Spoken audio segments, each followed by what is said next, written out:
We're talking, of course, about the Great Pyramids of Egypt. That millions of gigantic stone blocks, some heavier than an SUV, were painstakingly cut out of quarries, dragged for miles and miles, and then hauled up these enormous ramps by thousands of workers.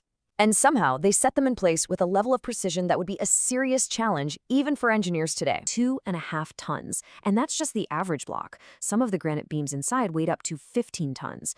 And the Great Pyramid has something like 2.3 million of these blocks. The sheer effort, the logistics, it's almost impossible to wrap your head around. And that's exactly why some people are convinced there has to be another explanation. But what if that whole story, that whole incredible effort is based on one wrong assumption? The assumption that the stones were cut and lifted. What if the ancient Egyptians weren't just masters of shaping stone? What if they were masters of creating it?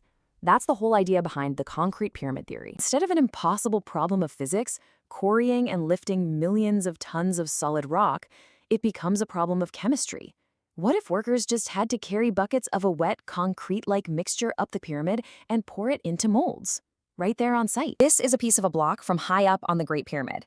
That surface doesn't have the marks you'd expect from a chisel or a saw. Instead, it has this distinct, woven pattern. Proponents of the theory say that's a perfect impression of a reed mat that was used to line a wooden mold while their artificial stone was hardening. On the left is an unfinished statue of Nefertiti.